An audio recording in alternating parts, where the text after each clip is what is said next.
Hello, and welcome back to Guitar Solo Dojo. Jason Moore here, as always, helping you on this journey through playing some guitar. Today, we're going to talk about a crazy, wacky, wild concept. Actually, it's not that wacky. It's pretty common. We're going to play minor pentatonics over a major chord. I know, shocking, right? No, it's not that big of a deal, and it sounds really cool when you kind of get the hang of it and how to use it. But before I continue on, there will be some PDFs embedded into the description of this video. So you're going to see one of them is sort of a color-coded caged system. If you're not familiar with the caged system, you're going to want to work on that. It's kind of an important one that you're going to be looking at, and I'll have some more description on it on the PDF itself. And then I'll also outline the 5 basic pentatonic patterns. And in case you don't know them already, you might or might not. So as guitarists, in general, we get really, really hung up on patterns. And so today, you're going to learn more patterns. Anyway, the idea, though, is that we want to make these things creative in some way and not just get locked into the pattern itself. And, you know, we get locked into these patterns so much that we kind of forget what the notes are. We just start blindly playing through the notes of these things, and we learn them as fast as we can. So we take our pentatonic scale, you know, and let's do it faster. You know, as fast as we can go on it, but we kind of tend to forget about the importance of the actual notes in the thing, which notes are kind of important. Anyway, so when you're trying to solo in an improv setting, or even when you're writing a solo, number one, it's really, really, really important, I would say crucial, to understand what is actually happening in the background. It might seem kind of obvious, right? But I think some people just tend to put on the blinders and just go light speed and forget about those sort of things. And so we want to learn to attach whatever we're doing to the chord that's being played, okay? And that's where the caged system comes into effect here. And we're just going to start with a really basic one, and this will all be outlined in the PDF that you're going to have in the description, of course. And the cool thing about that, download it, print it off, then you can check that thing out while we're working on this, okay? So we'll start with everybody's favorite bar chord shape, the E chord shape, right? So we're just going to play an E chord, and we're just going to, okay, so if you haven't done this before, or broken it down and why it works and things like that, we're just taking the E chord here, in this case, and we're just moving everything up 1 fret, say. Important thing to do, of course, when we move up 1 fret, everything has to move up 1 fret. So if I move the fretted notes up a fret, then I have to move all the open notes up a fret as well. So obviously we go from playing an E chord, moving up 1/2 step, we get an F chord now, right? And it's the same exact concept, of course, as putting a capo on the guitar, only your index finger in most cases ends up being that capo. And so you take away the mechanical advantage of the capo and just use your finger to do the work, all right? But when it comes to soloing over these chords, we don't necessarily need to actually be able to press down the entire chord. We need to visualize the chord. And so when we look at this E shape, I really want to analyze what's going on in the chord itself and what are all these notes in the chord. Now, when I say the notes in the chord, I'm less concerned about specifics because that will change depending on what position I'm in on the neck. And so what I mean is, a chord, these basic triads are going to have a root, a third, and a fifth. And if I go through this chord, I see E, B, E, G sharp, B, and another E. Okay? As I move that around, if I move it up to the 5th fret, it's no longer those 3 notes. Now I've got A, E, A, C sharp, E, A. So it's much more important and more useful to remember what is their function in the chord. Meaning, is it a root, a third, or a fifth? Okay, so on the PDF, you're going to see these things sort of outlined and which string has what chord function on it. And in the case of the E chord, we have root, fifth, root, third, fifth, root. Okay? And so I need to be able to see that. Like I said, I don't need to necessarily be able to play the chord, although if you're soloing over it, you could probably play it at this point. So we're not too worried about that. But I just need to be able to visualize root, fifth, root, third, fifth, root. Okay, super, super helpful. And you don't want to learn it in just a linear path. So you don't want to just go from here to here to here, right? You want to be able to reverse the order and take it in any order that you want, skipping strings. So you want to be able to go, okay, here's a root, root, fifth, third, root, fifth, third, root. Things like that. Just ways to throw yourself off so you're not dependent on counting it like it was 1 through 10, right? We want to be able to go in any order that we want to. So I can just see them all at the same time. Now later on, and not that later on, pretty soon you can do it tomorrow, who knows? But the idea is we can take this basic major chord platform and turn it into a major 7 or a dominant 7. We can do other things with it. We don't have to just keep it the strict major chord. But we'll start with the major chord for now, and I'll show you just a few ideas on how to branch out into some of the other things. So if I look at this chord, once again, root, 5th, root, 3rd, 5th, root, I can take a minor pentatonic scale right over the top of that and just do an A minor pentatonic. So, okay. Now, it seems like a contradiction. It kind of is, but really I just think of it as adding a little bit of spice into what's going on here. And you're going to hear this used everywhere, all over the place. Lots of great players are using this kind of technique. Country, rock, jazz, whatever you want to look at. You're going to see these things happen all the time. So it's not like it's my idea, but it is a good idea.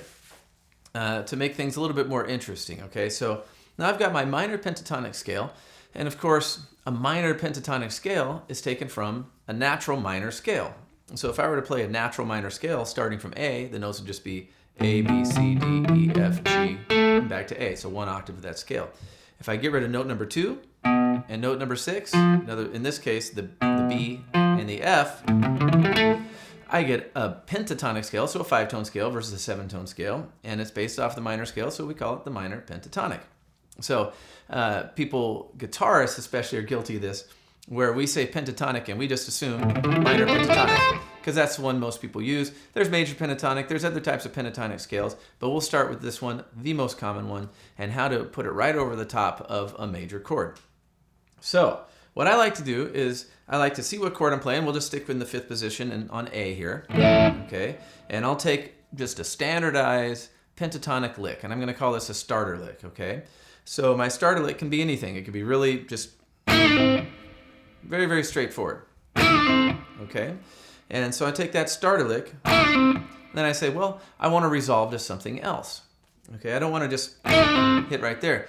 And then I realize that the rhythm player, say, or the bass, or the overall implied harmony for that particular section of the tune is over an A major chord. Okay? So now, when I look at this, I'm looking at the A major shape here, or the E shape played as an A major chord, and I see, well, I've got a 3rd right there. My second finger's holding down the 3rd of the chord.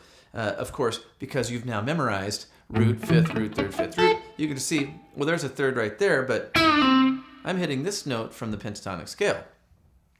Does it work naturally and land over it and sound really pretty? No, because I'm going to hear the C and I'm going to hear the C sharp at the same time. Now, if you're just absolutely craving that sort of dissonance, that's cool too. You can make that happen. But what we're going to do next is we have the starter lick, and then we're going to create a resolution. We're just going to keep it very, very simple. To start, I want to pick something out of this chord that isn't in the scale already, because that's what's going to make it interesting to my ear, and probably the listener's ear too. Now, if I run through this pentatonic, or actually I'll start with the chord. If I run through this chord, I see the root. Well, that's in the scale, the pentatonic scale. The 5th is in the scale. And so since this root and that 5th are in the scale, well, this root's going to be in the scale, that 5th is in the scale, and that root's in the scale. So the only one that's not in the pentatonic scale is the 3rd of this chord, okay? In this case, the C sharp.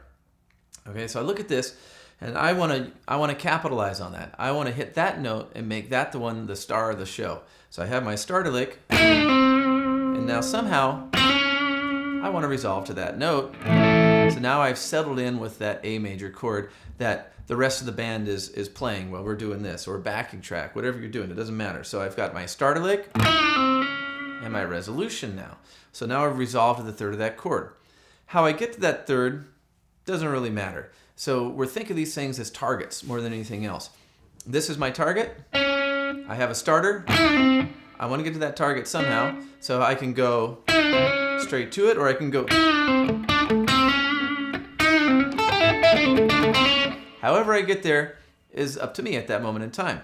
But I have the starter and the resolution. Anyways, and then where we go from there is just a matter of your creativity when it involves that. So then I could also resolve to the 5th, right? Typically that sort of lick might be leading us to the 5 chord. So the 5th itself as a resolution isn't as interesting to me because it's already in the pentatonic scale, and I don't really need to emphasize that anymore. It's already going to be there. And we can take that resolution point and use any starter lick that we have. It might be our typical, right? Whatever it is, our typical pentatonic thing. And then a quick resolution to that third of the chord. So it doesn't have to be just a third. Like I said, you can go to the root, you can go to the fifth, and a lot of people get hung up playing these pentatonic licks. But they'll hear somebody on a record maybe hit this lick. And they'll think, well, that lick sounds really cool. I want to put that in over the 4 chord. Okay? Now, by landing on this note in the 4 chord, unless you're playing a major 7th, like a D major 7, it's not going to work very well. A lot of times in rock and in blues, which is realistically what we're gearing towards, the rocky, bluesy kind of things, and this, that we're not really doing a jazz thing at this point in time, you're going to find a lot of dominant 7s, a lot of basic major chords, a lot of basic minor chords, not as many major 7th chords. It doesn't mean they're not in there. But the point is, if I take this lick and I try to resolve that to the 4 chord, it's not going to sound so great. This is when your knowledge of seeing root, 5th, root, 3rd, 5th, root comes into play, because you want to be able to visualize whatever chord you're on, and then you'll understand, why did that lick sound cool? It sounded cool because it was over that chord. So if I wanted to go to the 4 chord, for instance, and just keep it in the same basic position, now I've got an A shape. So I'm playing a D chord with an A shape. And in the A shape, the sequence of root, 3rd, 5th is identical as it would be for the E shape. You just don't have as many strings. You have one less string. And there's a little more to it than that. But if I start from the A shape chord, it's just root, 5th, root, 3rd, 5th. So the E shape was root, 5th, root, 3rd, 5th, and then an additional root. Now when I go to the A shape, it's just 1, 5, 1, 3, 5. But then I can reach over here, not necessarily with my right hand, but I could reach over here and say, okay, well, this is an A, which is the 5th of that chord, so I can also utilize this note down here as part of that A shape. But point I'm getting at is when I want to play over that 4 chord, now I look at this chord and say, okay, well, here's root, 5th, root, 3rd. Once again, in the 4 chord shape here, in this A shape, that 3rd is the only thing that's not in the minor pentatonic scale. So if I look at this, I've got root, 5th, root's in the scale, 5th is in the scale, another root, of course, is in the scale, but that 3rd's the only one that's not. So I can use the same starter lick and then now resolve to the 3rd of that chord. Okay? So instead of taking, so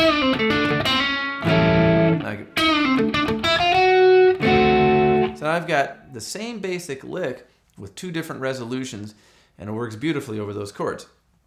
So beyond that, this is going to be a little bit further down the road, but I'll just give you a little heads up of what's happening.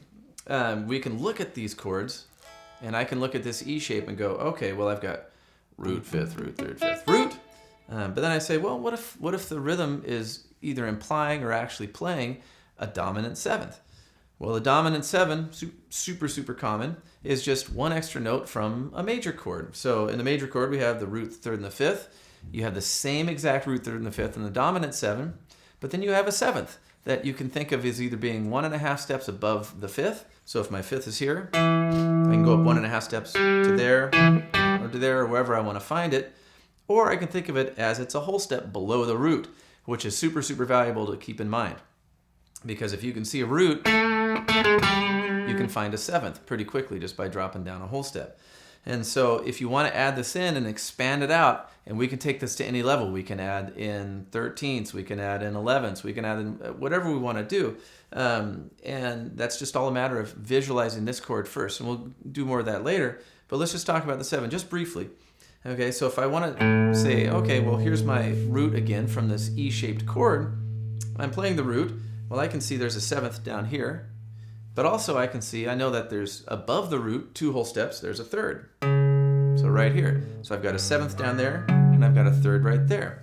Now when I go to the next string, the A string, that's a 5th in the chord shape. But I know that 1.5 steps below the 5th is the 3rd. 1.5 steps above the 5th, like we just talked about, is that dominant 7th note.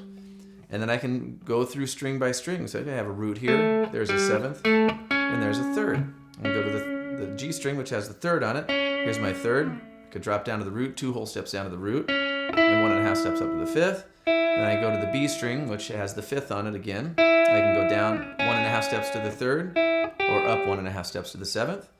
When I go to the root here on the high E string, once again, down a whole step to the 7th, up 2 whole steps to the 3rd.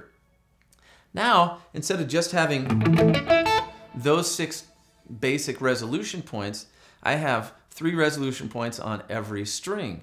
And so it gives me a lot more options. So now I can, once again, take this starter lick, right?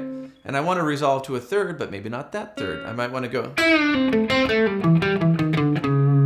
So now I'm just walking my way down to that 3rd by seeing there's a 5th here. So 1.5 steps below the 5th, I see the 3rd. And if I go over the 4 chord, the 4 chord has a 5th right here. So there's a 3rd. I can do the same lick. Now I've got a cool lick over the 4 chord. Okay, so this is getting a little ahead of ourselves, but I just want you to see that there's a lot of possibilities with just understanding these basic chord shapes. And of course, we're only dealing at this moment with pentatonic pattern number 1. But the same basic idea applies to all the pentatonic patterns, all 5 of them, where you will find the same basic relationship between the pentatonic scale and whatever chord you're playing. Now, of course, you could just say, hey, why don't we just play the major pentatonic? And we certainly can. So we could just play the major pentatonic instead and just, right? Which is just the second of the minor pentatonic patterns, right? But you lose that flat 3rd, which I find very, very interesting, and you lose some of the intentional dissonance that you get from playing a minor pentatonic and then resolving. Because there's something really cool having this flat 3rd, then hammering on to, or just getting to the natural 3rd, which is the C sharp in this case.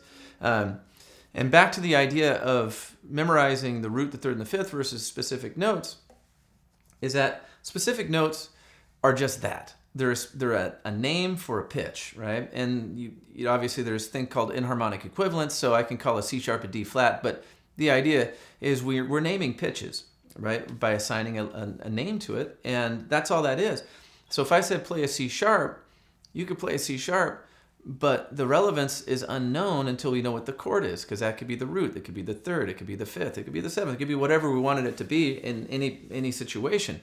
But if we understand that we want to go to the 3rd, that stays constant. So the effect of playing a 3rd never changes, wherever you're at, right? So if I'm up here from that A, if I could take that same lick, resolve to the 3rd, it's going to give me the same exact desired effect as if I did it down here.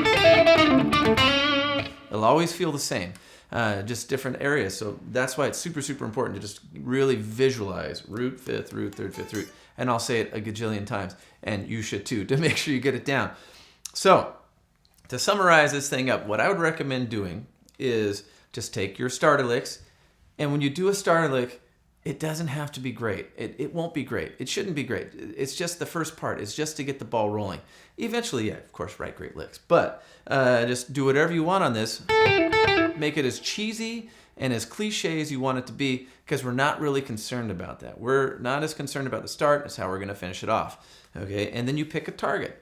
And for now, you could just, if you're not familiar with this, you just pick one of the 6 points in this particular chord shape, and you try to resolve to it. Very, very simple. Don't overcomplicate it. Start off very, very straightforward. And what you will find, though, is if you want to resolve to, say, this note, and you're playing the lick up here, it could be really clunky. That's fine. So maybe not do that. Maybe try to connect it. Right? Then we got an interesting way to resolve it. But that's entirely up to you. You might like this. You might not, whatever it is. So create your starter lick, create some resolutions, look at the embedded PDF in the description, because that's going to be very, very helpful for you. It's color-coded, and I will make some notes on it to make it crystal clear what's happening on that. So enjoy, have fun.